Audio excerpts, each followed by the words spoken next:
ಇವತ್ತಿನ ವ್ಲಾಗ್ ಏನು ಅಂತಂದರೆ ಇಷ್ಟು ದಿನ ಆಯಿತು ನಿಮ್ಮ ಗಾಡಿ ಬಗ್ಗೆ ರಿವ್ಯೂವೇ ಮಾಡಿಲ್ಲ. ಯಾಕಂದರೆ ನಾನು ಇವಾಗ ಯೂಟ್ಯೂಬ್ಗೆ ಸ್ಟಾರ್ಟಿಂಗ್ ಕಾಲಿರ್ತಾ ಇದ್ದೀನಿ. ಹಾಗಾಗಿ ನನ್ನ ಗಾಡಿ ಬಗ್ಗೆ ಇನ್ನೂ ರಿವ್ಯೂವೇ ಮಾಡಿಲ್ಲ ಅಂತ ತುಂಬ ಜನ ಕಾಮೆಂಟ್ ಮಾಡಿದ್ದೀರಾ, ಹೇಳ್ತಾ ಇದ್ದೀರಾ ಗಾಡಿ ಬಗ್ಗೆ ರಿವ್ಯೂ ಮಾಡಿದ್ರು ಅಂತ. ಸೊ ಇವಾಗ ರಿವ್ಯೂ ಮಾಡೋಣ ಅಂತ ಬರ್ತಾ ಇದ್ದೀನಿ. ಸೊ ನನ್ನ ಗಾಡಿಗೆ ಇಲ್ಲಿ ಜಾಗ ಸಿಕ್ಕಿಲ್ಲ, ಸೊ ಇಲ್ಲೇ ಪಾರ್ಕಿಂಗಲ್ಲಿ ರಿವ್ಯೂ ಮಾಡ್ತೀನಿ. ನಮಸ್ತೆ ಕರ್ನಾಟಕ, ನಾನು ನಿಮ್ಮ SR93. ಎಲ್ಲರೂ ಹೇಗಿದ್ದೀರಾ? ಸೊ ಗಾಡಿ ಬಗ್ಗೆ ಹೇಳಬೇಕು ಅಂತಂದರೆ ಗಾಡಿ ಬಗ್ಗೆ ನಿಮ್ಗೆ ಚೆನ್ನಾಗಿ ಗೊತ್ತು. ಯಮಹ ಬಗ್ಗೆ ಮಾತಾಡೋಂಗೆ ಇಲ್ಲ. ಸೊ ಬ್ಯೂಟಿಗೆ, ಪರ್ಫಾಮೆನ್ಸ್ಗೆ, ಮೈಲೇಜ್ಗೆ ಎಲ್ಲದಕ್ಕೂ ಅಷ್ಟೇ ಒಂದು ಬೆಸ್ಟ್ ಸ್ಪೋರ್ಟ್ಸ್ ಬೈಕ್ ಫೀಲ್ ಕೊಡೋದು ಮಾತ್ರ R15 ಮಾತ್ರನೇ. ಎಷ್ಟೋ ಗಾಡಿಗಳಿರ್ಬೋದು 200cc ಸಿಗ್ಮೆಂಟ್ಸಲ್ಲೆಲ್ಲ, ಬಟ್ ಆದರೆ ಯಮಹ ಅನ್ನೋ ಒಂದು ಬ್ರ್ಯಾಂಡ್ ಇದೆಯಲ್ಲ, ಸೊ ಇದು ಅದ್ರ ಬಗ್ಗೆ ಮಾತಾಡೋಂಗೆ ಇಲ್ಲ. ಸೊ ವಿಡಿಯೋ ಸ್ಟಾರ್ಟ್ ಮಾಡೋಣ. ಗಾಡಿ ಬಂದ್ಬಿಟ್ಟು 155cc liquid cool engine, 18.2 bhp horse power, ಅಂದರೆ 10,000 RPM ಅಲ್ಲಿ ಅದು ರಿಲೀಸ್ ಮಾಡುತ್ತೆ. ಮತ್ತು 14.2 Nm ಟಾರ್ಕ್ ಪವರ್ ರಿಲೀಸ್ ಮಾಡುತ್ತೆ. ಇದರಿಂದ ನಿಮಗೆ ಇದರಲ್ಲಿ V4ಅಲ್ಲಿ ಎಕ್ಸ್ಟ್ರಾ ಏನಾದ್ರು ನಿಮಗೆ ಕೊಟ್ಟಿದ್ದಾನೆ ಸಪೋರ್ಟಿವ್ ಆಗಿ ಇಂಜಿನ್ ಗಾಡಿ ಪರ್ಫಾರ್ಮೆನ್ಸ್ ಅಂತಂದರೆ VVA ಬಂದ್ಬಿಟ್ಟು ವ್ಯಾರಿಯಬಲ್ ವ್ಯಾಲ್ಯೂ ಆಕ್ಷನ್ ಅಂತ. ಸೊ ಇದು VVA ಕಿಕ್ ಆಗಿಬಿಟ್ರೆ ಯಮಹದವ್ರು ಏನಕ್ಕೆ ತಂದರು ಅಂತಂದ್ರೆ 155cc ಇಂಜಿನ್ನು ಇದ್ರೂ ಕೂಡ ಅದ್ರ ಪರ್ಫಾರ್ಮೆನ್ಸ್ ನೆಕ್ಸ್ಟ್ ಲೆವೆಲ್ ಹೋಗಲಿ ಅಂತ. ಸೊ ಇದೊಂದು ಇನ್ಸ್ಟಾಲ್ ಮಾಡಿದ್ರು. VVA ಆಕ್ಟಿವ್ ಆಗೋದು ಕೂಡ 135+ ಮೇಲೆ ಆಕ್ಟಿವ್ ಆದರೆ ಅದು performance next level. Top end 156ವರೆಗೂ ಹೊಡಿಬೋದು. ನಾನು ಕೂಡ 156 ರೀಚ್ ಮಾಡಿದ್ದೀನಿ, ಬಟ್ ಯಾರು ಟ್ರೈ ಮಾಡಬೇಡಿ, ತುಂಬಾ ರಿಸ್ಕಿ. ಯಾಕೆ ಗ್ರೌಂಡ್ ಕ್ಲಿಯರೆನ್ಸ್ ಬಗ್ಗೆ ಮಾತಾಡೋದಾದ್ರೆ 170 mm ಗ್ರೌಂಡ್ ಕ್ಲಿಯರೆನ್ಸ್ ಐತೆ ಗುರು.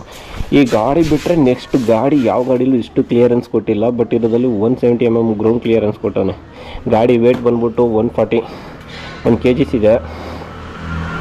ಗಾಡಿ ಮೈಲೇಜು ಗುರು, ಮೈಲೇಜ್ ಬಗ್ಗೆ ಈ ಗಾಡಿ ಬಗ್ಗೆ ಮಾತಾಡೋಂಗೆ ಇಲ್ಲ. ಯಾಕಂತಂದರೆ ಎಲ್ಲ ಬೇರೆ ಗಾಡಿಗಳು 200cc ಸಿಗ್ಮೆಂಟ್ ಗಾಡಿಗಳು ಎಲ್ಲರೂ ಗಾಡಿಗಳು ಕಂಪೇರ್ ಮಾಡಿದ್ರೆ ಈ ಗಾಡಿ ಮೈಲೇಜು ಪರ್ಫಾರ್ಮೆನ್ಸ್ಗೆ ನೆಕ್ಸ್ಟ್ ಲೆವೆಲು ಗುರು. ಯಾಕಂತಂದರೆ ಯಾವ ಗಾಡಿನೂ ಬರೋದಿಲ್ಲ. ಈ ಗಾಡಿ ಮೈಲೇಜ್ ಬಂದ್ಬಿಟ್ಟು ಹೆಚ್ಚು ಕಮ್ಮಿ 45 to 50 ಬರುತ್ತೆ. ಕೆಲವು ಜನ ಅಂತಾರೆ 55 ಎಲ್ಲ ಬರುತ್ತೆ ಬ್ರೋ ಅಂತಾರೆ, ಬಟ್ ಗೊತ್ತಿಲ್ಲ. ನನಗೆ ಗೊತ್ತಿರೋ ಮಟ್ಟಿಗೆ ನನ್ನ ಗಾಡಿ ಹೆಚ್ಚು ಕಮ್ಮಿ 50ವರೆಗೂ ಕೊಟ್ಟಿದೆ. ಸೊ ಇವಾಗ ಸ್ವಲ್ಪ ಫಿಲ್ಟರ್ ಅದು ಇದೆಲ್ಲ ಚೇಂಜ್ ಮಾಡಿಸಿರೋದಕ್ಕೆ ಸ್ವಲ್ಪ ಒಂದು 2-3 ಕಿಲೋಮೀಟ್ರ್ ಮೈಲೇಜ್ ಡ್ರಾಪ್ ಆಗಿದೆ, ಬಟ್ ಪರವಾಗಿಲ್ಲ. ಟೈರು ಕೂಡ ಸೊ ಮೊನ್ನೆ ಹಾಕ್ಸಿದ್ದೀನಿ ಮಿಚಲಿನು. ಮೊನ್ನೆ ಲಾಸ್ಟ್ ಟೈಮು ಒಳ್ಳೆ ರೋಡ್ ಗ್ರಿಪ್ ಐತೆ, ಬಟ್ ಮಳೆ ಟೈಮಲ್ಲಿ ಇದ್ದಿದ್ದಕ್ಕೆ ನಾನು ಸ್ಲಿಪ್ಪಾಗಿ ಬಿದ್ದಿದ್ದು ಅಷ್ಟೇ. ಬ್ರೇಕಿಂಗ್ ಸಿಸ್ಟಮ್ ಅಂದ್ಬಿಟ್ಟು ಡ್ಯೂಯಲ್ ABS, ಡಿಸ್ಕ್ ಬ್ರೇಕ್ ಬರುತ್ತೆ. ಫೋರ್ಕು ಅಷ್ಟೇ, ಫ್ರಂಟು ಬ್ರೇಕಿಂಗ್ ಒಳ್ಳೆ ಸಪೋರ್ಟ್ ಸಿಗುತ್ತೆ. ಹಿಂದೇನು ರೇರ್ ಸಸ್ಪೆನ್ಷನ್ ಬಂದ್ಬಿಟ್ಟು ಮೋನೋದು ಇದು ಹಾಕಿದ್ದಾರೆ. ನಮ್ಗೆ ಎಷ್ಟೋ ಜನಕ್ಕೆ ಗೊತ್ತಿಲ್ಲ, ಇವಾಗಲೂ ಅಷ್ಟೇ ಗಾಡೀಲಿ ಎಷ್ಟು ಫ್ಯೂಯಲ್ ಫಿಲ್ ಮಾಡ್ಬೋದು ಅಂತ. 11 ಲೀಟ್ರ್ ಫುಲ್ ಟ್ಯಾಂಕ್ ಬರುತ್ತೆ. ಗಾಡಿನ ತುಂಬ ಲಾಂಗ್ ಹೊಡಿತೀನಿ ಅಂತಂದರೆ ಕಂಟಿನ್ಯೂಸ್ ಆಗಿ ಹೆಚ್ಚು ಕಮ್ಮಿ 450 ಕಿಲೋಮೀಟ್ರು ಅವರು ಶೋರೂಮಿಂದ ಹೇಳೋದು ಕೊಟ್ಟಿರೋದು ಕೂಡ 499 ಕಿಲೋಮೀಟ್ರ್ವರೆಗೂ ರೀಚ್ ಮಾಡ್ಬೋದು ಅಂತ. ಬಟ್ ನಾನು ಯಾವತ್ತೂ ಟ್ರೈ ಮಾಡಿಲ್ಲ, ಹಂಗಾಗಿ ಮಿನಿಮಮ್ ಹೋಗ್ಬೋದು. ಗಾಡಿ ಇಂಜಿನ್ ಆದರೂ ಕೂಡ ಲಿಕ್ವಿಡ್ ಕೂಲ್ ಇಂಜಿನ್ ಇದು, ಹಂಗಾಗಿ ಆಟೋಮೆಟಿಕ್ ರನ್ನಿಂಗಲ್ಲಿ ಹೀಟ್ ಆಗೋಲ್ಲ, ಅಷ್ಟು ಕೂಲ್ ಆಗುತ್ತೆ. ನೆಕ್ಸ್ಟು ಹೇಳಬೇಕು ಅಂತಂದರೆ ಸ್ವಿಚ್ ಹಾಕ್ಸಿದ್ದೀನಿ. ಇದು ಸ್ವಿಚ್ ಬಂದ್ಬಿಟ್ಟು ನೋಡಿ, ಇಲ್ಲಿ ಕಾಣಿಸ್ತಿದೆಯಾ ಸ್ವಿಚ್ಚು LG ಇದು ಯಾರು ಸಡನ್ಲಿ ನೋಡಿದಾಗ ಸ್ಟಾಕಿಂದನೇ ಕೊಟ್ಟಿರೋ ಥರನೇ ಕಾಣಿಸ್ತಾ, ಬಟ್ ಇದು ಎಕ್ಸ್ಟ್ರಾ ಫಿಟ್ಟಿಂಗ್ ಮಾಡಿಸಿರೋ ಥರ ಏನೂ ಇಲ್ಲ, ಸ್ಟಾಕಿಂದನೇ ಕೊಟ್ಟಿರೋ ಥರನೇ ಇದೆ. ಓಲ್ಡರ್ ನಾವು ಆ್ಯಕ್ಚುಲಿ ಟ್ರಾವೆಲ್ ಮಾಡಿದಾಗ ಫೋನ್ಗಳು ಸಿಗೋದಿಲ್ಲ, ಫೋನ್ಗಳಿಗೆ ಚಾರ್ಜರ್ ಇರೋದಿಲ್ಲ, ಅಥವಾ ಕ್ಯಾಮ್ರಾಗಳು ಯೂಸ್ ಮಾಡ್ತೀವಿ, ಕ್ಯಾಮ್ರಾಗಳಿಗೆ ಚಾರ್ಜಿಂಗ್ ಬೇಕಾಗುತ್ತೆ. ಅವಾಗ ಎಲ್ಲೂ ಗಾಡಿ ನಿಲ್ಲಿಸ್ಬಿಟ್ಟು ಯಾರೋ ಹತ್ರ ಕೇಳ್ಬಿಟ್ಟು ನಾವು ಚಾರ್ಜಿಂಗ್ ಹಾಕ್ಕೊಡಿ ಅಂತೆಲ್ಲ ಕೇಳೋಕ್ಕಾಗಲ್ಲ. ಅದಕ್ಕೋಸ್ಕರ ಫಸ್ಟು ನಾನು ಕೂಡ ಹಾಕ್ಸಿರ್ಲಿಲ್ಲ, ಆಮೇಲೆ ಹಾಕ್ಸಿದ್ದೀನಿ. ಇದು ನಾನು ಹಾಕ್ಸಿರೋದು ಬಂದರೆ ಟೈಟ್ ಮಾಡಿ ಕೂರಿಸ್ಬಿಟ್ಟ ಅಂತಂದರೆ ಮತ್ತೆ ಅದು ಯಾವುದೇ ಕಾರಣಕ್ಕೂ ಮೊಬೈಲ್ ಬಿದ್ದರೂ ಕೂಡ, ನಾನು ಆ್ಯಕ್ಚುಲಿ ಲಾಸ್ಟ್ ಟೈಮ್ ಆಕ್ಸಿಡೆಂಟ್ ಆದಾಗೂ ಕೂಡ ಓಲ್ಡರಿಂದ ಮೊಬೈಲ್ ಬಿದ್ದಿಲ್ಲ, ಬೆಂಡಾಗಿದ್ರು ಕೂಡ. ಸಿಂಪಲಾಗಿ ಮಾಡಿಸಿದ್ದೀನಿ. ಆ್ಯಕ್ಚುಲಿ ಈ ಗ್ರಾಫಿಕ್ ಕೂಡ ಮಾಡಿಸಿದೆ. ಈ ಗ್ರಾಫಿಕ್ಕು ಈ ಗಾಡಿಗೆ ನೆಕ್ಸ್ಟ್ ಲೆವೆಲಾಗಿ ಕಾಣಿಸುತ್ತೆ.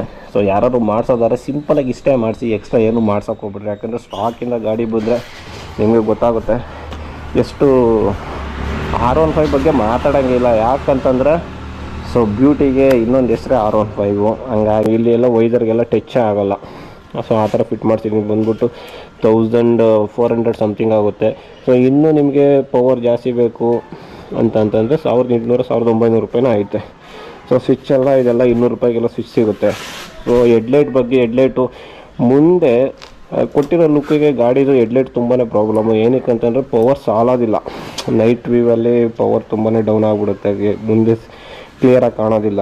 ಈಗ ವೈಸರ್ಸ್ ಏನು ಮಾಡ್ತೀವಿ, ಕೆಲವು ಜನ ಟಿಂಟ್ ಯೂಸ್ ಮಾಡ್ತೀವಿ, ಆವಾಗ ಕಾಣೋದೇ ಇಲ್ಲ ಮಳೆ ಟೈಮಲ್ಲಿ. ಸೊ ಅದಕ್ಕೋಸ್ಕರ ಮಿನಿ ಡ್ರೈವ್ ಫಿಟ್ ಮಾಡಿಸಿದ್ದೀನಿ. ಮಿನಿ ಡ್ರೈವ್ ಬಂದ್ಬಿಟ್ಟು ತುಂಬಾ ಸಪೋರ್ಟ್ ಆಗುತ್ತೆ.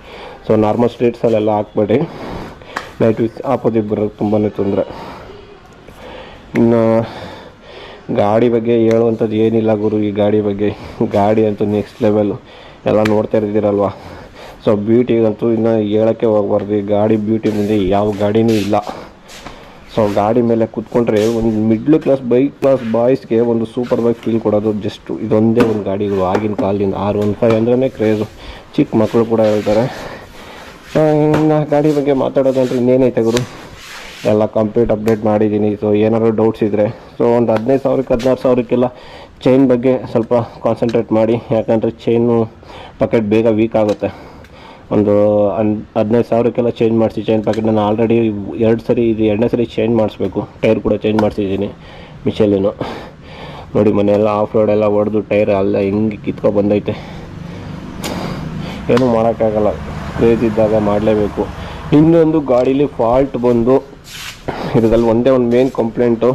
ಸೊ ಎಲ್ಲರೂ ತುಂಬಾ ರೇಡಿಯೇಟ್ರ್ ಫ್ಯಾನ್ ಬಗ್ಗೆ ತುಂಬ ಗಮನ ಕೊಡಿ, ಯಾಕಂದರೆ ಅದು ಫ್ಯಾನು ರಿಲೇ ಹೋಗ್ಬಿಡುತ್ತೆ ಬೇಗ, ಇಲ್ಲಾಂದ್ರೆ ಫ್ಯಾನ್ ಹೋಗ್ಬಿಡುತ್ತೆ. ಸೊ ಫ್ಯಾನ್ ಹೋಗ್ಬಿಟ್ರೆ ನಿಮಗೆ ಇಂಜಿನ್ ಹೆವಿ ಹೀಟ್ ಆಗಿಬಿಡುತ್ತೆ. ಅದರಿಂದ ಫ್ಯಾನ್ ಬಗ್ಗೆ ಸ್ವಲ್ಪ ಗಮನ ಕೊಡಿ. ಅದು ಬಿಟ್ಟರೆ ಗಾಡಿ ಬಗ್ಗೆ ಕಂಪ್ಲೇಂಟ್ಸ್ ಇಲ್ಲ ಗುರು. ಬ್ರೇಕಿಂಗ್ ಅಂತೂ ಸಖತ್ತು. ಇನ್ನು ಮೀಟ್ರ್ ಬೋರ್ಡಲ್ಲಿ ಏನೇನು ಸೆಟ್ಟಿಂಗ್ಸ್ ಮಾಡ್ಬೋದು ಇವೆಲ್ಲ ನೆಕ್ಸ್ಟ್ ವೀಡಿಯೋದಲ್ಲಿ ಹಾಕ್ತೀನಿ. ಸದ್ಯಕ್ಕೆ ಈ ವಿಡಿಯೋ ನೋಡಿಕೊಂಡು ಯೂಟ್ಯೂಬ್ನೆಲ್ಲ ಸಬ್ಸ್ಕ್ರೈಬ್ ಮಾಡಿ. ಸೊ ಇದು ಫಸ್ಟ್ ವೀಡಿಯೋ ನಂದು. ಸೊ ನನ್ನ ಗಾಡಿ ಬಗ್ಗೆ ಫಸ್ಟ್ ರಿವ್ಯೂ ಕೊಡ್ತಾಯಿದ್ದೀನಿ. ಸೊ ಎಲ್ಲರೂ ಸಬ್ಸ್ಕ್ರೈಬ್ ಮಾಡ್ಕೊಂಡು ಸಪೋರ್ಟ್ ಮಾಡಿಬಿಡಿ. ಸೊ ಫಸ್ಟ್ ರಿವ್ಯೂ ಆಗಿರೋದ್ರೆ ಯೂಟ್ಯೂಬ್ಗೆ ನೆಕ್ಸ್ಟ್ ವೀಡಿಯೋ ಕಂಟಿನ್ಯೂಸ್ ಆಗಿ ಹಾಕ್ತೀನಿ. ಮೊನ್ನೆ ಆಗಿರೋದು ಗಾಡಿ. ಸೊ ಫುಲ್ಲು ಯಾವ ಫೋನ್ ಮೇಲೆ ಫೋನ್ ಮಾಡ್ತಾನಲ್ಲಪ್ಪ,